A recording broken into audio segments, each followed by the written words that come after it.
You did not mention once the two-nation theory, but I know you, and we've had Twitter DMs back and forth, and I've seen your op-eds. And this kind of tweezes or brings together some of the things that you were saying in his critique. The two-nation theory was fundamentally not democratic. The two-nation theory, and you were absolutely correct that today there's no ethnic diversity or religious diversity. That's because the two-nation theory drove out 1/4 of its original population, which in fact were not Muslims. And so one of the problems with the two-nation theory, apart from the fact, and the Muslim League that initiated itself was not a Democratic Party. So, when I teach my South Asia class, everyone says Pakistan and India were equal inheritors of the Raj, and I'm like, no, they weren't. They were in no way equal inheritors of the Raj by any measure. The parties themselves were very different. But the two-nation theory itself, from the beginning, said that those non-Muslim citizens of Pakistan were not welcome. And in fact, the very choice of imposing Urdu, when no one in Pakistan spoke Urdu, and in fact the majority of Pakistan actually spoke Bengali. And I like to propose a counterfactual in my class. What if Jinnah had not been an Urdu promoter who didn't believe that the strategic center of Pakistan was the West, and in fact conceded to democracy, which is that Bangla should be the national language, and that the center, or the capital of Pakistan, should be Dhaka, not Karachi. We would imagine, in other words, if he had been a Democrat instead of, in fact, another viceroy. But you didn't mention the two-nation theory, but I want you to talk about it because that actually addresses some of her issues. And once you had the Objectives Resolution, which was passed, which basically says Pakistan is going to be under the law of Allah, not man, you gave a permanent job to the ulama to do what you were actually saying, which is decide who is a Muslim. So that, I think, is part of this ideological reimagining. Because I've read your op-eds about this, and I think they're spot on. But then there is a real problem. It's true that you can reimagining doesn't require you to rehearse the past. But this is a real question, not a comment. I taught in LUMS a number of years ago, and I deal with a lot of Pakistanis in social media, and you should see the hate mail I get. I'm going to one day write a book, The Things Pakistani Males Say to Me. It's truly fabulous. I'm going to have to hire someone outrageous to narrate it. But the thing that amazes me is that Pakistan's not North Korea, right? The generals of North Korea can sustain basically fictions as ossified fact because they're generally isolated from the rest of the world. Pakistanis rehearse fictions all the time. So, for example, the United States began jihad, not true, as you note in your book, sir. Actually, Zulfikar Ali Bhutto began it in 1974. Pakistanis call in their textbooks the 1940 Lahore Declaration, the 1940 Pakistan Resolution. There was no mention of Pakistan, there was no mention of partition. In fact, it called for the creation of Muslim states. Pakistani textbooks and media and ISPR says India has started every war and Pakistan won every war. These are simply empirical Bakwas episodes.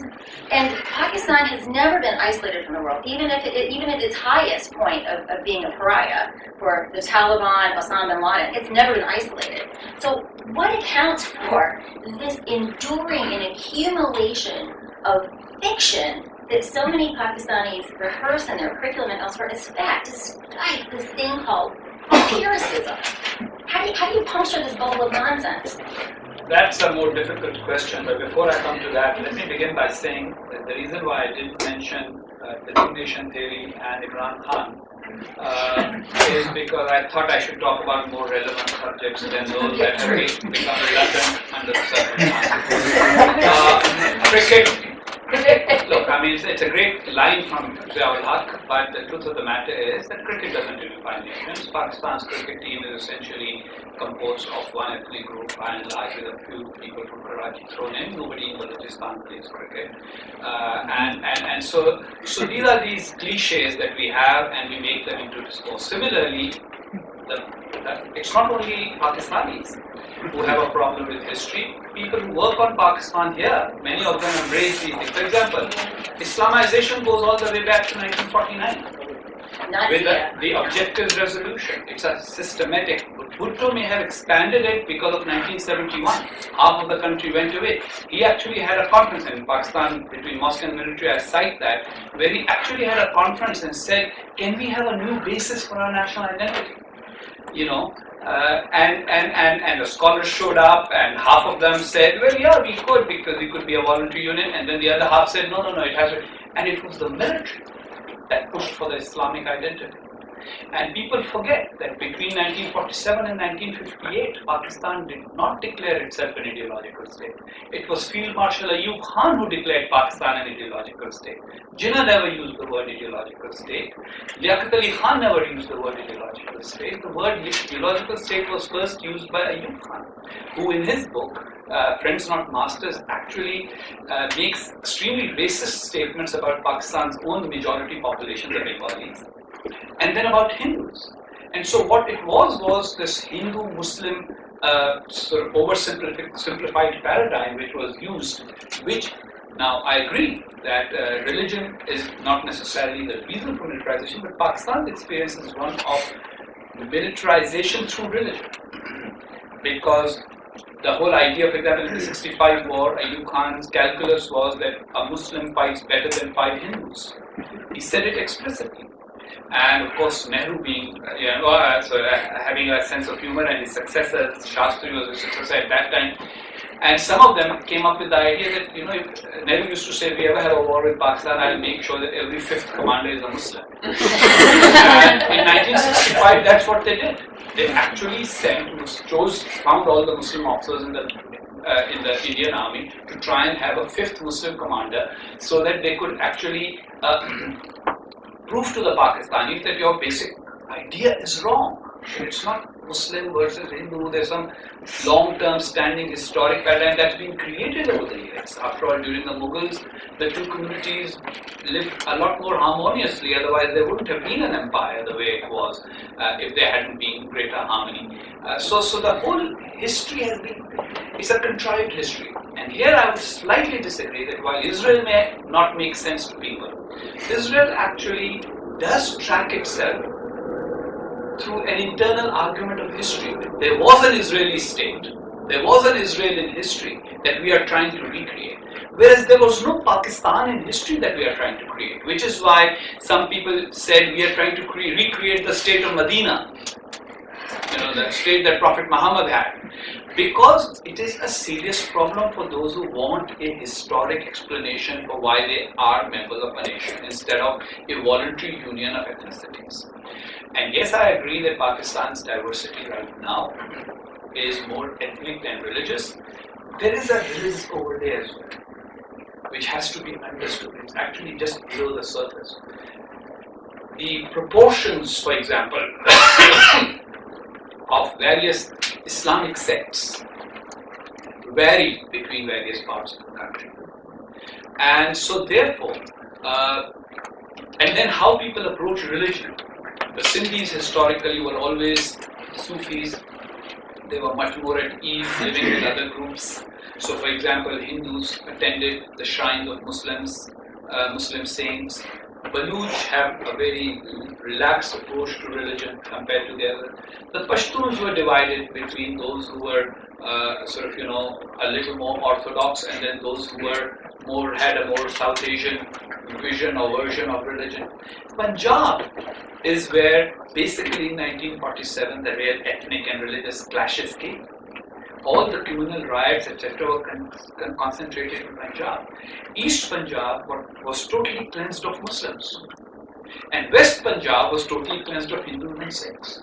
So the East Punjabi migrants in Pakistan have actually been the strongest advocates of an Islamic state. If you look at the characters, cast of characters, Maulana Maududi, even though he was from Hyderabad, Deccan, but his base was in East Punjab before he moved to Pakistan. Chaudhry Muhammad Ali, who was our Prime Minister at one time, he came from East Punjab. Ziaul Haq came from East Punjab. So a lot more, for those of you who are aspiring PhD candidates looking for a thesis idea, here's one, and that is to understand these interconnections between ethnicity, religiosity, and ideology. And if Pakistan is to be reimagined, it actually will require puncturing this balloon of false history. Pakistan was inevitable because Muslims and Hindus never lived together. Really? Pakistan was going to be the safe haven for Muslims of South Asia. excuse me, at no point was 1/3 of the population that was going to be left behind in India going to be part of Pakistan. So it would have been only 2/3, at best 2/3 could have had a country. But more important, if the original demand for Pakistan, which meant that the British provinces with a Muslim majority, had been put into the state of Pakistan, which means that Punjab had not been divided further and Bengal had not been divided, Pakistan would have emerged with 56% Muslims and 44% non-Muslims. I mean, that's a demographic difference that actually can be overcome in like 2 or 3 census cycles, 6, 7, 8%. So what exactly was going to be accomplished? So there was never going to be all Muslims in one state and all Hindus in one. There was no ethnic cleansing envisaged. It was an accident, the way it happened, the violence, etc. that caused it, no, not planned. So there were certain serious conceptual flaws which have been covered and papered over by manufactured history. Then you have this military that has dominated the country. Now, when you have a dominant military, the dominant military cannot accept a narrative in which it has lost every war. So therefore they have to invent the narrative in which they have won every war, and basically it's a very smart thing. I mean, all you have to do is find the anniversary of the war and declare it Victory Day. And so it doesn't mean you have to win the war. Everybody else in the world may think you lost it, but you can say that we won it.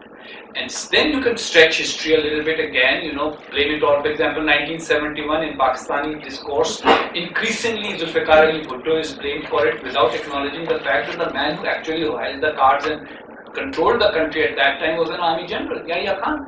And the person who surrendered to the Indians was an army general. So, but that's all airbrushed. And the ideology and militarism serve each other. You must note that Pakistan, for example, right now in Khyber Pakhtunkhwa, there's a coalition government between PTI and Jamaat-e-Islami. And Jamaat-e-Islami demanded the education portfolio.